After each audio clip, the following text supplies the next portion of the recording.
And welcome back to the channel where we talk about only good comics. I'm Brant, and this is Friday First. This is that series where we talk about those brand new #1 issues, new character debuts, new story arcs, and the like. And this is for books that are coming out the first week of November 2024, that is November 6th.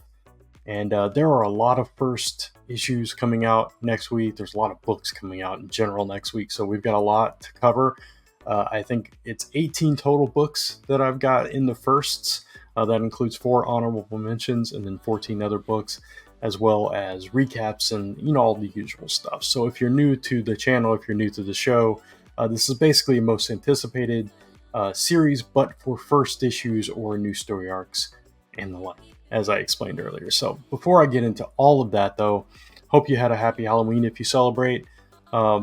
My niece came over into our neighborhood because her neighborhood's kind of there's not a whole lot of kids around, so there are in our neighborhood. So she came over here and trick-or-treated and did the whole thing. We set out a big giant bowl of candy, which was devoured.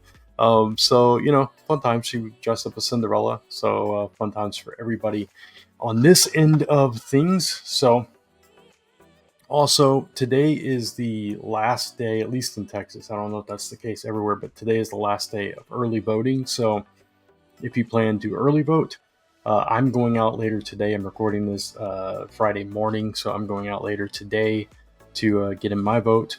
What I was always told, and I'm not going to be political or anything, so don't worry. I'm just saying this real quick. What I was always told coming up was if you don't exercise your right to vote, you lose your right to complain. I don't know how true that is. You're going to complain anyway, right? But just food for thought. Do your civic duty, go out and vote. If you have a strong opinion, your voice does matter. So that's all I'm going to put on that. That's all you'll hear from me. That's as political as I get.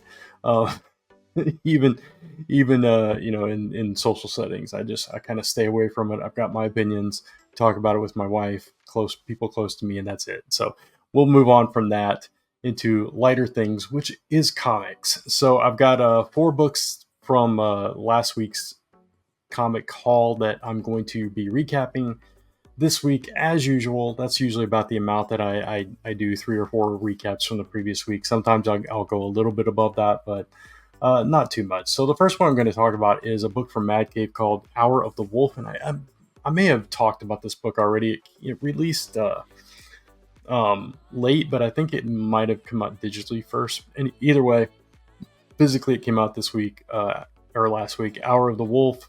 This is by Mark London and art by Danilo Beyruth. And this is the second book in the Underworld series. I know I've talked about that on this show. First one was Revolution 9, which was kind of a continuation from one of their earlier titles, RV9. And so now there's 3 books. There's Revolution 9, Hour of the Wolf, and then we'll be talking about the other book in the Underworld kind of universe later on in this video. So this one is about this person, and it's actually a handful of people, very few people, but they kind of travel in between pockets of time. They are forever, eternally between the hours, I think it's 3 a.m. and 4 a.m., which is called the Hour of the Wolf, and they jump out to try to prevent tragedies happening and prevent other people from having to suffer the same fate as them. But some things are very dire to the world, and they try to save things like that. So this in this particular case, somebody and this is it's this whole thing where like there's this organization called Wolvenheart, and this guy's an agent of Wolvenheart. This guy Owen Blackwood, he's called across time to this home where this haunted painting lies, and this person was pulled into this painting, and he's trying to prevent I think it's his wife or his girlfriend or something from getting pulled into it as well. So it's just kind of one of those supernatural kind of things. It felt very much like something that you would see in like a Twilight Zone kind of thing, but this is again part of a larger universe, and this agent of Wolvenheart is connected to all this other stuff going on within this universe. Revolution 9 was stronger than this one for me. It was more my speed. even though I do like supernatural stuff, I don't necessarily like this kind of supernatural stuff. So this wasn't quite as strong. I still enjoyed the story. I enjoyed, kind of hearing a little bit about the connection to this larger universe, and curious to see how this organization of Wolvenheart plays into all the other stuff. But if I had to choose between the two, I'd definitely choose Revolution 9. I think that's the strongest series, but at the same time, I like to get the overall picture, especially when you're talking about very few titles that exist within a universe. It's like with the Energon universe, you're ultimately going to have G.I. Joe, Transformers, and Void Rivals, and for a while, that's all you're going to have, right? So I'm going to read all three so I get the full picture. It's kind of the same thing here. I don't know if these are ongoing series or mini-series or whatever, but at the same time, I'm going to stick with it at least for now. So we'll see. It says there's going to be a crossover between the three in 2025, so I'm looking forward to that. Next up is one that I was on the fence about getting, but there was so few titles out this week that I decided to go ahead and grab this one as well, which was Poison Ivy Swamp Thing Feral Trees issue 1. And I think this is a one-shot. If I'm not mistaken, if it's not, it definitely played out like a one-shot, because there was definitely a finality to this. It was a 44-page book. And it was basically Poison Ivy and Swamp Thing both being lured to this forest. They were pulled by the Green because something was happening. People were disappearing, and they, like, Poison Ivy woke up out of a dead sleep and felt this pull to this forest. And ultimately, they discover that someone is at the core of this forest that is causing the trees to act the way they are, which is basically violent. And they are also like containing this person who is in trouble. And we learn that this person has a connection to the Green as well. But the whole issue was really kind of spelling out the differences between Poison Ivy and Swamp Thing, and pretty much between Poison Ivy, who is very connected to the human world, and Swamp Thing and all the other creatures that are part of the Parliament of the Trees, that their connection is purely to the Green, and they have no foothold really in man's world or the human world. They don't care.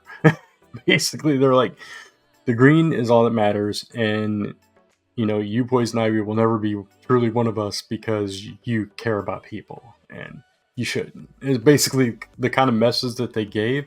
And so by the end of it, I'm actually confused whether Poison Ivy's opinion about that matter changed or not, because it still seems like she cares a lot about people, but she overall cares about the planet, right, and preserving it, but all of the planet, the Green and the humans. And that's kind of where they differed. So it almost made like all the Swamp Thing and all the others kind of feel a little colder. So it was interesting the way they were playing with that concept. Not really my kind of book. On a normal week, I wouldn't have gotten this. I thought it was fine. It was not a happy ending necessarily, but if it was establishing something going forward for DC, and how the Green operates, that could be interesting if we revisit that in the future. So it is what it is. Next up, we have Hexiles issue 1. This is by Cullen Bunn, another Mad Cave title. This is I guess it's a mini series. It's a horror series. Obviously, Cullen Bunn is writing it, and the concept is what pulled me in. I thought it was pretty interesting, and I did enjoy the read. I don't know if I'm going to continue it, because I think the twist that it took, the twists and turns that it took it into a place that's a little outside of my limits with horror, but I still like the narrative, and I liked the general concept as a fly just like flies right in front of my face and lands on my screen. Sorry about that. It's like, what am I looking at? I thought it was something, actually in my computer, like something flying across it, but it was actual fly. Anyway, that's neither here nor there. I'll take care of that later. But anyway, I like the overall narrative of it. So basically, this guy passes away, and these young people are summoned to this funeral because apparently they're all children of this guy. They all have different mothers, so they're half siblings, but in the long run, basically what he did, he made a deal with the devil, and all these children, all these offspring of his, have abilities that are uh, a little bit of a curse because um, they're gifts from various devils, and so their supernatural abilities come from that, and they come to collect, and that's why they are summoned to this funeral, so that they can pay their father's debt. Basically, they fight back. Um, I won't spoil whether they all make it out or not, but it seems like it's going to continue from there, and we'll see if any of these children, because they kind of decided by the end of it that they're going to go their separate ways. They don't really care about each other. They don't want to be involved in each other's lives and all this stuff. So, a very kind of dark um, version of this kind of story, where usually if you see a story like this where children come together, some of them at least want to have something to do with the others, and you'll have uh, one or two rebellious ones. They're like, nah, I don't want any part of this, like, leave me alone and everything. But in this case, every single one of them was like, yeah, I don't care about you people. I don't care about this dude laying in this coffin. I don't care about these abilities. Just stay away from me, leave me alone. Every single one of them were like that. But it's obviously not going to be that simple. So going forward, I guess we're going to visit each and every single one of them and see how, what happens, what their fate becomes. So if that sounds like your kind of story, you might want to check it out. I don't know if I'm going to be back for issue 2 or not. And finally, a one-shot spin-off of Hyde Street. This is from Ghost Machine Image Comics. This is It Happened on Hyde Street, Devour issue 1. And this reminded me of like the Thin Man, or not the Thin Man, but like the Stephen King short. I think it was a Stephen King short called Thin or Thinner or something like that.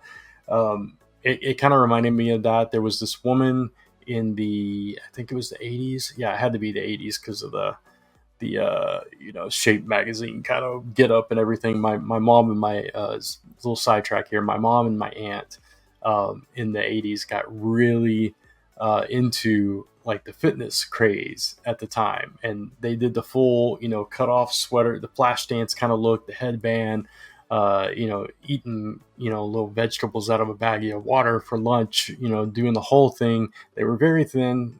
My aunt actually worked, she was a fitness instructor at Shapes Fitness. But, it was that kind of thing. There was that craze going around. So we have that representation here. And this woman kind of stumbles into the shop that she finds new. And it's clearly, if you read Hyde Street, it's clearly on Hyde Street, the Boy Scouts there, all this stuff. And so she goes in, finds this product, as you see on the cover there. And all you need is one. And we find out by the end of this issue what is actually in the jar, which is very concerning. But bottom line is, it does help her get thin and maintain her thinness throughout her life, and her daughter. Eventually, she kind of persuades her daughter to feel the same way. But now we fast forward to her granddaughter, who is getting married and has put on a little extra weight and is trying to, she has like 100 days to lose the weight, and it's not working. And they're trying to, like, the grandma's being really hard. She wants to get her on this stuff too, and the mom's kind of resisting a little bit. Ultimately, they kind of approach her together. Anyway, the long story short, the tally goes up for one of the Hyde Street residents as this thing, whatever is in this jar, whatever kind of medication this is, or whatever it is, takes hold. And it's very grim, very, again, kind of Twilight Zone-y. So, which is very in line with what the Hyde Street series is. I thought it was a kind of a perfect companion to that. And it also introduced us to a new character on Hyde Street, another one of those, like Mr. X-Ray and like the Boy Scout, another one of those that is competing, trying to tally up all their souls or whatever. So I thought it was a pretty good read. I don't think it was by the regular writer of Hyde Street. Let's see who wrote this. Maybe it was Metal Sukut. I don't know how to pronounce that last name. It's ZCHUT. But the art was by Layla Leas, who I don't. I'm probably not pronouncing that correctly either, but I really like Layla's artwork on other things. She did, if I'm not mistaken, she did another image title. Was it called Shutter or something like that? And various other things I've seen Layla's art, and it's really nice art here as well.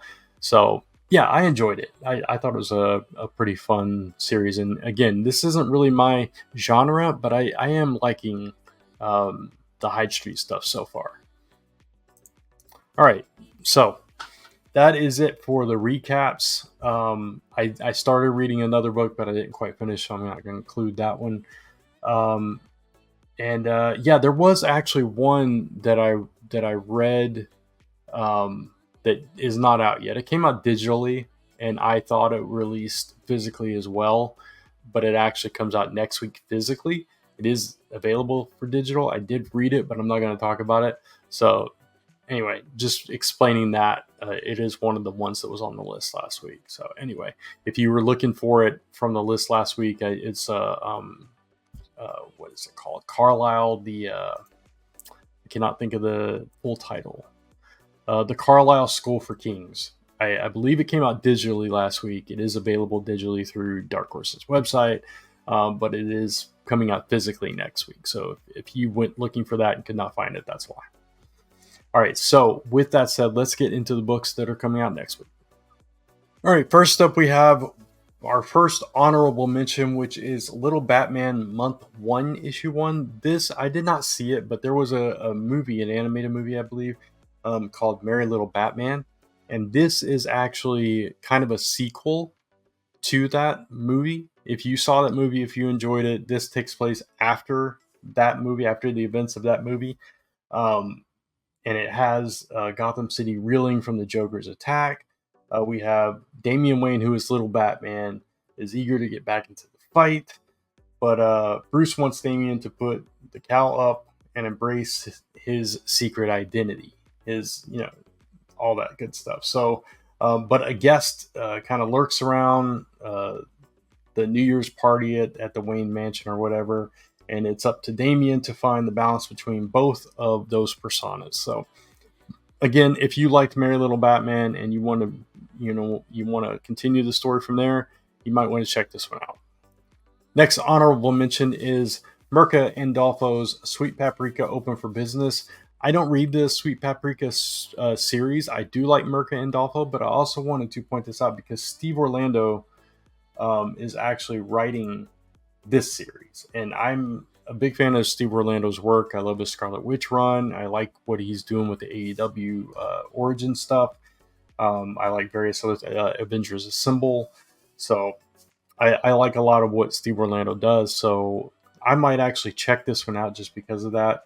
I do believe if it's anything like the main Sweet Paprika series, it is for mature readers, or it does have some content that are for mature readers. I don't know that much about it really, but again, I'm a fan of Steve Orlando, so I might check it out. But I did want to at the very least shout it out. Next we have Josie and the Pussycats Annual Spectacular, issue number 1. If you're a big Josie and the Pussycats fan, you might want to check this out. Classic Archie Comics writers, Ian Flynn, Stephen Butler on pencils. But yeah, I just want to shout that out if you are a big Josie and the Pussycats fan. We also have Sabrina the Teenage Witch is going to appear in here. And finally, for the honorable mentions, this is the only image I could find of the cover, which was kind of like a screenshot of a magazine on the artist's Twitter. They haven't released the official cover, so I don't know if this is the official one yet. But this is from Sumerian Comics, who I'm not familiar with. But I am familiar with Tony Hawk, and this is Tony Hawk's American Fallout issue number 1, which is interesting in and of itself. But I thought it was a neat concept that we're in the future, but not too far in the future, and there's been like this environmental and economic collapse, and skateboarding has become the chosen mode of transportation, but also a symbol of freedom for this disenfranchised. So it's kind of bringing the concept of skating and skate culture from the 70s and 80s and stuff, and bringing it forward to like the 2030s or whatever it is. I don't know exactly what year it takes place, but and there's like this place called Skate Haven, and that for people that are seeking refuge and stuff. So and that cover looks pretty cool. I don't know if that's not the interior artist. That artist that does this cover art right here is Luana Vecchio. The interior artist is Javier Mateo, and the writer is Nathan Yoakum. So if you're familiar with either of their work, and you like Tony Hawk and you like skate culture, you might check it out. Again, it's on my radar because I'm really enjoying grommets, right? So I definitely wanted to shout this one out. All right, as we move on, the next book we're going to talk about is from Vault Comics. This is Kid Maroon, issue number 1. This is on the list because it's written by Christopher Cantwell, who some of Cantwell's stuff I really like, I really enjoy. Some of it is it's a little hit and miss for me, but this one was interesting because it's this character that apparently hasn't been in print for 75 years, and it's this hard-boiled noir detective, but he's a kid. He's a little boy, called Kid Maroon, apparently. So, and it says 2 years ago, he outgrew his small town, his loving parents, and the low-stakes mysteries involving missing butterflies and stolen cookies. And now he's, graduating to murders and vice and corruption and all that good stuff. But he's only 12 years old. So now this string of horrific killings are taking up his time. But, it says, does Kid Maroon secretly yearn for what he's never going to be, a kid? So interesting concept. And you have, creative team like Christopher Cantwell and Victor Santos on it. So thought it was interesting enough. I'm going to give this one a possibly good. Because you never know with these kind of stories whether they're going to be your thing or not. But if that sounds interesting to you, you might want to look this up. Again, it's from Vault Comics, so you should be able to locate it. Next up is a book from Dark Horse called Living Hell, issue number 1. There is this character named Jerome Jamil who is a demon, but he's also a father. But his the concept is based around hell being this prison, and it's an exile for convicts and stuff, and there are bounty hunters that come and chase you down if you try to escape or whatever. And now this guy's daughter is involved in all of this, and he's determined to stay out of trouble for her sake. But one of these bounty hunters goes after him, and things kind of go crazy from there. So this is also the creator-owned debut of this writer-artist Caitlin Yarsky, who you may be familiar with from books like Bliss, I think, is one of them, and some Black Hammer stuff. Coyotes from Image Comics did some art for that as well. So wanted to shout Caitlin out for her first creator-owned work there. I did read an issue or two of Coyotes, and I think the same for Bliss, and I did like the artwork.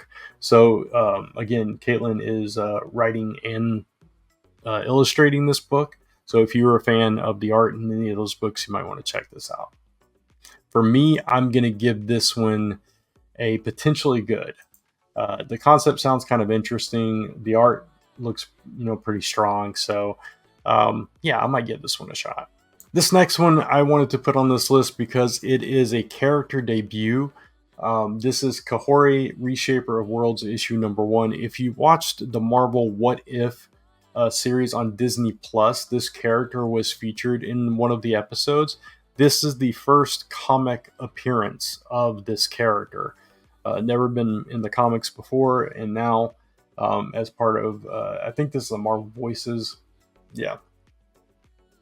Marvel Voices story, and it's featuring Kahhori.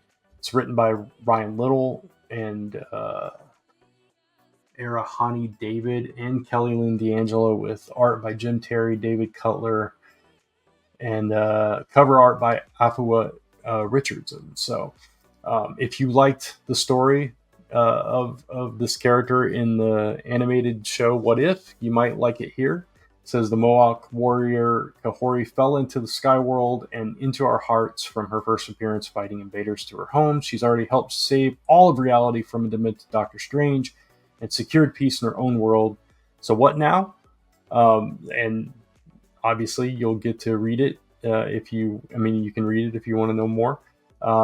It says it's an extra special anthology celebrating the indigenous heritage of one of the most exciting characters to emerge from the MCU. It's only a 32-page book for $49 though, so they'll be really short stories, I assume. So anyway, if you are a fan of that, you might want to check that one out. For me, I'm going to give it a possibly good. I have not seen that episode of What If yet, so I don't know anything about the character, but I did think it was interesting, and I do like to see when characters debut in one medium and then they appear in another. Like Harley Quinn is probably the most famous example of that, and obviously became this breakout character. So not comparing the two, just using that as an example. Anyway, if you like that episode, you might like this book. Next up, we have a book from Boom Studios called The Fade. It is from web series star Abria Iyengar from Critical Role and fan favorite webcomic cartoonist Mary Costa from Life of Melody. And I think this might be a Critical Role story, something in Vox Machina and all that. I have very little history with Vox Machina. I have watched some of the animated series on Amazon Prime. I haven't read, I may have read one or two issues of something here and there. But if this is connected to that, then I don't know how deeply or how much or whatever, but it seems like this is telling its own story about this one particular character. So I don't know, but the concept sounded interesting to me. I'm going to read it here. Once fearless high school student, Jeannie wasn't prepared for the aimless feeling of being a college freshman, but that's all about to change. Mirror myths take on new life in the modern age, as countless people claim to have passed into the fade in their dreams via a viral internet sensation. But what awaits Jeannie Warner and her best friend Arno on the other side? Royal adventures, ancient prophecies, or something more dangerous? So, very interesting. I love it when reality meets fantasy and you have, characters crossing over. The art on this cover looks really good, if that is representative, and it looks like that is the cover art is the interior art. So I think I'll really like the art style. I like the concept a lot. I like the mashup, and what little I have seen of the Vox Machina world, if it is tied into that, I've enjoyed. So yeah, I'm gonna give this one a potentially good, and I'm definitely going to check this one out. Boom Studios does really strong stuff anyway, so I'm really curious about this one. And I hopefully you don't need to know a whole lot about that world to enjoy this book, and I don't think from what I've read here that you do. All right, here we go. We might solve a mystery or rewrite history. It's DuckTales. Woo woo, right? But anyway, Dynamite Entertainment been doing a lot of Disney stuff. Now we finally have DuckTales, centered around Scrooge McDuck, and I assume the nephews. Maybe it goes into a lot of history about everything he's gotten into. The three boys learn the most valuable item Scrooge McDuck is locked up in the absurdly capacious money bin. It's a lifetime of wisdom he's got stockpiled. Blah blah blah. Yeah, it doesn't really. It just talks about like all the adventures and everything. Brandon Montclair is writing this with Tommaso Ronda doing the art. Brandon Montclair has done Moon Girl and Devil Dinosaur and Rocket Girl. I've liked my fair share of Moon Girl and Devil Dinosaur, so that's cool. Tommaso Ronda from Kayla or Kalia. If you've checked that out, you might be familiar with the art. I am not, but I love DuckTales, and I'm definitely gonna check this one out. And it looks more like the traditional kind of style of DuckTales too. I'm not seeing the interior art here. The cover artist is different, so it could be the more modern take on them. I'm kind of hoping it's the more traditional art style here, but I'm definitely going to check out an issue of this. Dynamite's been doing really good with their Disney stuff lately. Lilo and Stitch is really good, different things like that. Not just Disney, but just animated properties, Powerpuff Girls, etc. So I'm eager to check this one out, and I'm giving this one a potentially good. All right, so technically this is a reprint. I'll get into that in a second. This is Negasonic Teenage Warhead #1 from Marvel. You may be familiar with the character from the Deadpool movies. I have not seen Wolverine Deadpool yet, so, and somehow amazingly I've not been spoiled about anything. I don't know if Negasonic is actually in that one, but obviously has been in previous. And I'm also familiar with Negasonic from Avengers Arena. So this is collecting the web series from Marvel's Voices Infinity Comics. And it's collecting issues 44 through 49 for the first time in print, plus a brand new story by the returning creative team. So if you read any of that, the web version of this, you get a brand new story. And if you have not read any of the digital stuff, then you're in for a treat like me, because I have not read any of that. And so in this one, it says it's spotlighting the lovable punk. Ellie is under arrest. The TVA is accusing her of a crime she is yet to commit. But, it comes down to a single moment in time that forces Ellie to make this choice. And now she has 1 hour to find Yuki Ohara, her girlfriend from the future, who she's never met, kiss her, and save the multiverse. So that is crazy. Plus, Deadpool's apparently in it as well, and he's not helpful. So that sounds like a really fun time to me, and it's brand new content for me, especially. So that's pretty cool. So I'm giving this one a promisingly good. This is written by Andrew Wheeler with art by Carola Borelli, who you all know that I am a fan of. So looking forward to checking this out. Next, from Dark Horse, we have FML issue #1. I could take a guess at what that could stand for. I'm not going to, but that's what caught my attention first. And then I saw this cover art, which just looked really fun. Let me scroll up a little bit. It gave me this 80s vibe, Stranger Things vibe. And I just like, Goonies. I love like a group of kids going on adventures. It's fun. It's, what I would imagine that I would do as a kid. But anyway, this is written by Kelly Sue DeConnick with art by David Lopez. So again, just all these elements started, pulling me into this. And then, so I read the concept. So Riley is a teen that's really into heavy metal, sketching out this future, doing, enjoying monster movies and going to band practice. But, has to deal with high school and the temper of this former riot girl mother, and these obsessions that her sister, who's really into goth, and eccentricities of her bandmates that threaten to drive him and everyone around him insane. So all this is going on, and then this party happens in Portland's Forest Park that where he wakes up the next day, and creatures and witchcraft and metal world he's obsessed with are actually very close, maybe very real. I don't know what the deal is there, but it sounds interesting to me, and it seems like these kids are now going to go on this adventure that involves the supernatural in some way, shape, or form, but also music. So that mashup together sounds really fun to me.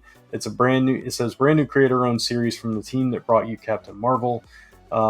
This is the Captain Marvel before Kelly Thompson. It was the era before that.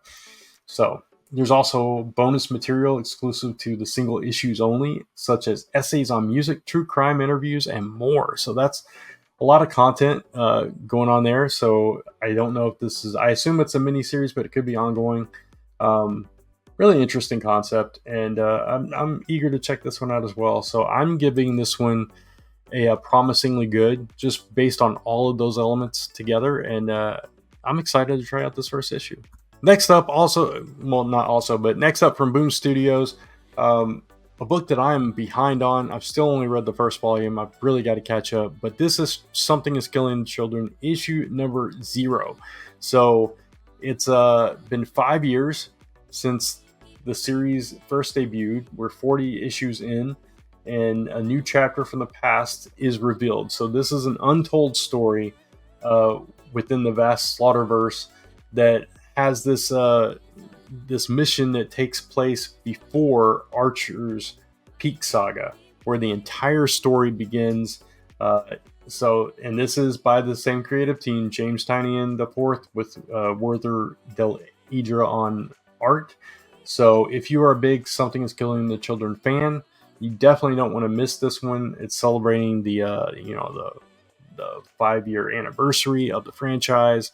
This is a fantastic series. I've only read the first trade, but I've been picking up the single issues ever since issue 25, and I'm excited to catch up. I can't wait to dive in. And this one, I don't have to wait. I can go back. I can just jump in and read this one, and then go fill in the blanks afterwards. So, giving this one a positively good, because it's a no-brainer. This book is really just brilliant. If you have not checked it out, you should. Then we have from DC, Green Arrow 2024 Annual number 1. This is the last chapter of Joshua Williamson and Sean Zakes's run on the Emerald Archer. Ollie is off to find this last lost piece of his life. This is an epilogue to this past year of story that we've been enjoying in the Green Arrow series, and I'm all here for it. We finally get one final piece, is what I meant to say, of this beautiful story that Joshua Williamson has crafted, and I'm looking forward to it. I really enjoyed the entire run, and I'm definitely giving this one a positively good. There's no other rating I could give this one, so I'm looking forward to it. I alluded to it earlier. From Mad Cave, we have Exit City issue number 1. This is the third book in that Underworld shared universe trio of titles. Revolution 9, Hour of the Wolf, and now Exit City is the next book, and also written by Mark London. This one is with art by Carl Mostert, and this is about a pair of kind of grizzled detectives. This is detectives McCormick and Miller, and in this city called Exit City, there's a very thin line between good and evil. And so they happen upon this brutal accident that kind of challenges the way that they see things. They've been working together through this web of seeding criminals, crooked government officials, and all this stuff, genetic experiments going on.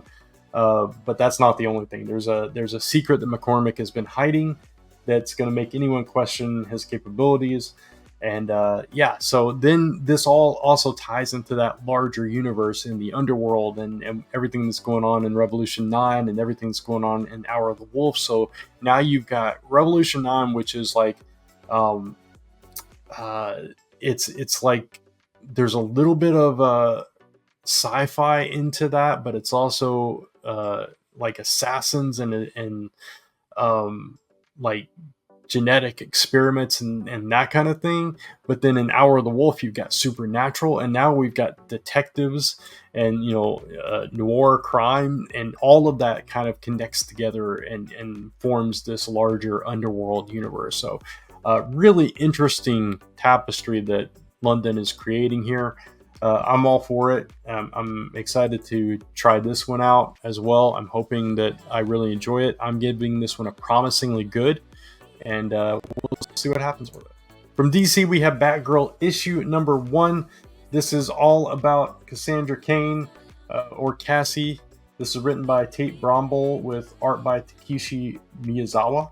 So I'm only vaguely familiar with Tate Brombell. We talked about on Comic Book Weekly this past Tuesday some of the books that Tate has worked on. I'll click into it so I can refresh my memory of some of the stuff, because I don't remember what books we mentioned that Tate has worked on, and this is not helping me at all. House of Slaughter did that kind of stuff. So yeah, The Oddly Pedestrian Life of Christopher Chaos, which I did not read, so I guess I'm not super familiar with Tate. I know there were a couple of books that we had mentioned, but anyway, in this book, there's this group of assassins show up to kill Cassie, and Lady Shiva comes to rescue. Lady Shiva, obviously, history there with them, as Lady Shiva is Cassie's mom, and they have to put all their past behind them to work together, but obviously things aren't going to be that easy. And so it says it's full of jaw-dropping martial arts, an adventure in Cassie's quest for truth and justice and revenge. So yeah, I love Cassie. I love Batgirl, all the Batgirls. And I like this complicated relationship she has with Lady Shiva. So I'm really curious to see how this plays out. And it's been a long time since we've had a solo adventure of Cassie like this. So I'm excited for this. I'm looking forward to this, and I hope it is really good. But I'm going to give it a potentially good, just because I'm not super familiar with the creative team. So we'll see what happens, but I really am looking forward to this book. Next, from Image, we have The Sacrificers issue number 12. This was on a very short break, but now we are back with a brand new arc of the story. And it says it's the biggest chapter yet. Pigeon's quest for revenge escalates with terrible ramifications. Saluna learns a secret that leads to her hardest choice of her life, and the Foreman's new mission leads to a clash of the gods in this explosive, action-packed first issue of the new chapter. Leading up to this, Pigeon was going to be sacrificed, and then somehow he gets out of it, and he takes Saluna's power. Saluna is the daughter of gods. Now Pigeon has all this ability, all this power, and he's taken his vengeance. Saluna, in the meanwhile, has another ability that is killing people in her wake, and now these two are on the next leg of their journeys, and I don't know where things are going, but I'm here for it. I'm here for the journey. I'm excited for it. If you've not checked this out, you should. If you're a fan of Rick Remender's, Rick Remender writes this. Max Fiumara is the artist. Dave McCaig on colors, and Russ Wooten on letters. So you've got an all-star creative team on this book. It's been really strong so far, and I'm looking forward to it now that it's back, and I'm giving this one a positively good. Next up, we have JSA issue 1. This is the new era of the JSA. In the DC All-In era, we've got Hawkman, Hawkgirl, Jade, Obsidian, Jesse Quick, Hourman, Ted Grant, and Sandman back as the premier team of DC, the first super team. And all these Golden Age ideals are going to be put to the test in the wake of absolute power in this series. Or do they need to change the way they look at things altogether? And they have to stand against the Injustice Society of America in the process. So really interesting way to kick this off. Jeff Lemire is writing this. So if you're a big Jeff Lemire fan, you're going to be, wanting to get your hands on this. Diego Olor, I'm not even going to try to pronounce that last name. I'll just put it on the screen right there. Is on art. I'm not familiar with Diego's work, but that is the cover art is by Diego, and that looks pretty strong to me. A little bit of a animation flair to it, or kind of a classic. I don't know. It's kind of a cool, softer kind of style, which kind of pays homage to like the Golden Age history of this team. I'm excited to see this team together again, and unlike the previous run, which I did enjoy, but it kind of was merging the Stargirl stuff with JSA stuff and kind of making its own thing, where this seems to be more in line with classic JSA, with the exception that Dr. Midnight is now the new version of Dr. Midnight from the Stargirl stuff. So really curious to see how this does. I'm giving this one a promisingly good. And again, DC All In so far, by and large, has been really solid. So I can't imagine this one not being, but we'll see. Speaking of DC and DC All In, the last book we have to talk about as far as first issues go is Absolute Superman, issue number 1, obviously from DC. Jason Aaron and Rafa Sandoval are doing their take on a darker version of Superman that was raised without the Fortress of Solitude, without the Kents, and without a home. And all you have left is this Man of Steel, who is, the last son of Krypton, still all powerful in this world run by Darkseid. So it's going to be interesting to see their take. Absolute Batman was really good. Absolute Wonder Woman was pretty solid as well. But now I'm really curious to see how Absolute Superman goes. I'm looking forward to it. 48 pages for $4.99. Good value as well. And it's going to be interesting to see what this version of Superman is like.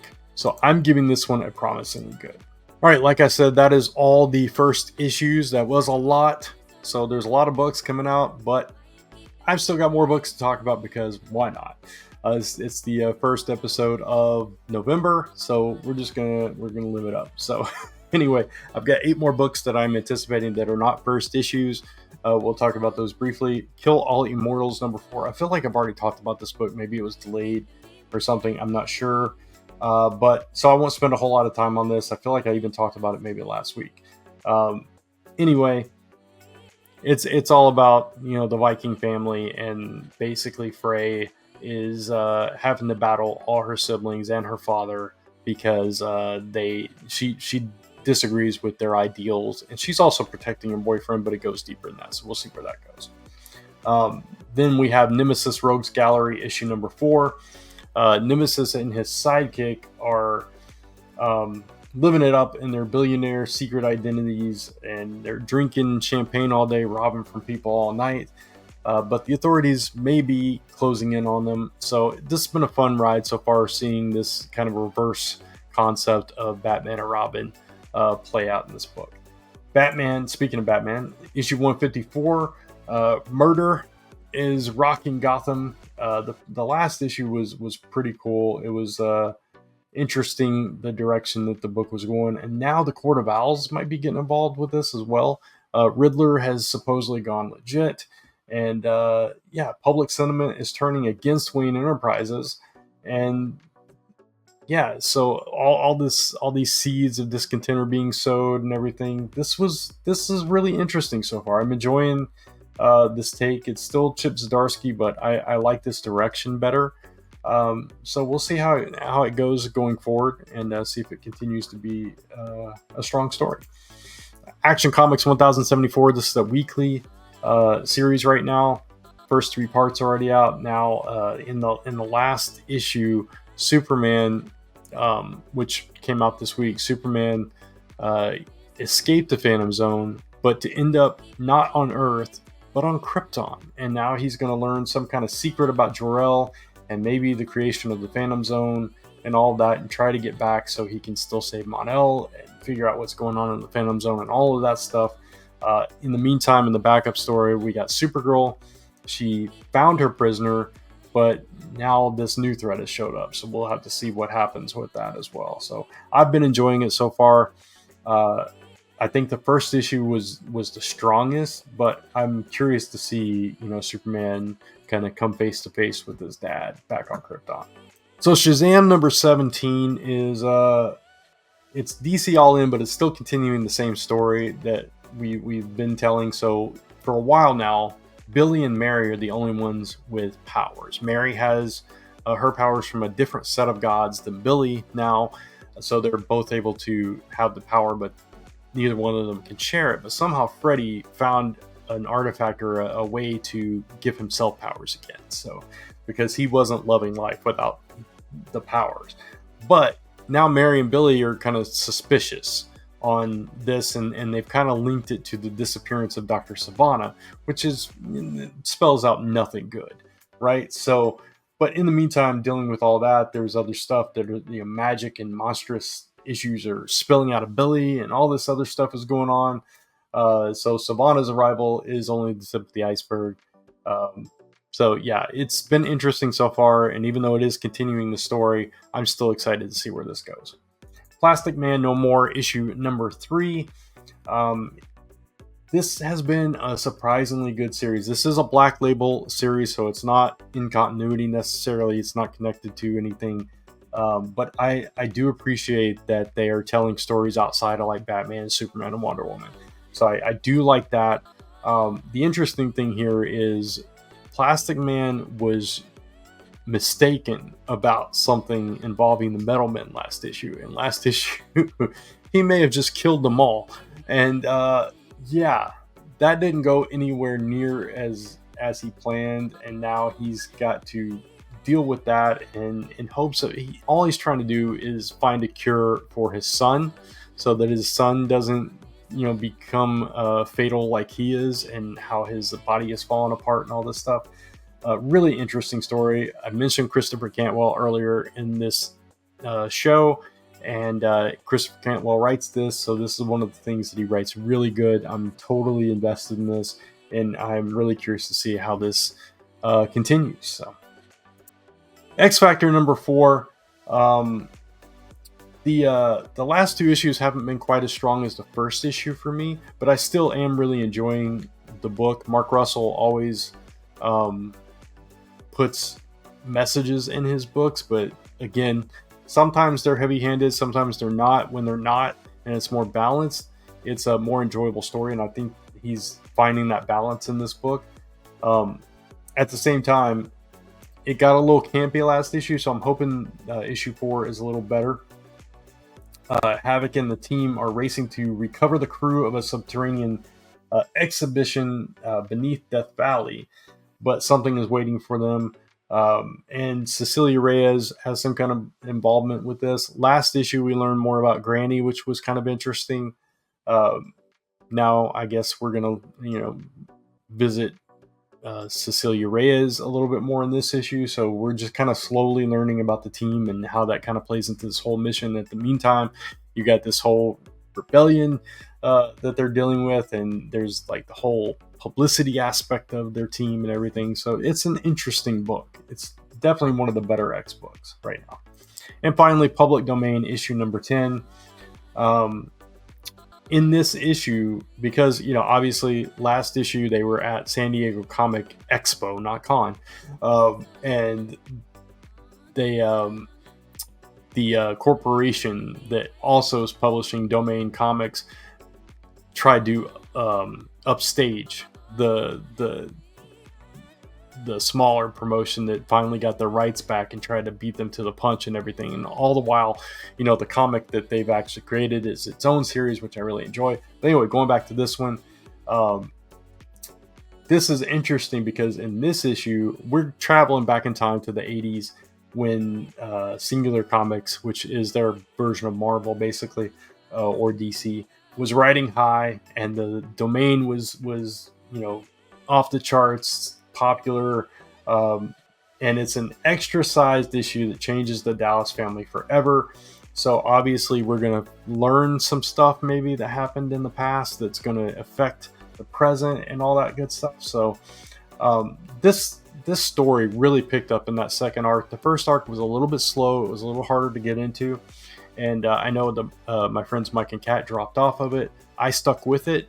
Actually, I laid off it for a bit, and then I picked it back up when I heard about the Domain coming out, and then I caught up, and this second arc has just been really strong and barreling through, and the conflict between the Dallas Comics crew and Singular Comics has been really interesting to follow. Very meta story, really enjoying it, so I'm looking forward to that issue. All right, that's it. That's all the books. I've talked about a lot. I've talked my voice hoarse. My throat is actually hurting. I'm starting to lose it. So I'm going to start to wrap up things here. And thanks for sticking with me for this extra long episode. I've been recording for over an hour. This is usually takes me like 30, 40 minutes to record. So We'll see what it ends up being after edits. Hopefully you enjoy it. If you did, please give it a thumbs up. And of course, hit that subscribe and notification bell so you don't miss any of the other content on this channel. This week, because we're not having a live show over on Comic Book Weekly next week because of the election, and we're just taking a week off. Cat's out of the country as well. I probably will be doing my top 5 for this week sometime next week, so be on the lookout for that. So again, hit that subscribe and notification bell and you won't miss that. I'd love to hear your comments if you want to leave those, and share this everywhere. Of course, you can follow me across social media at OnlyGoodComics, and type in onlygoodcomics.com to take you right back to this YouTube channel where we talk about only good comics. Until next time, thanks for watching. Take care, keep reading those comics, and I'll see you soon.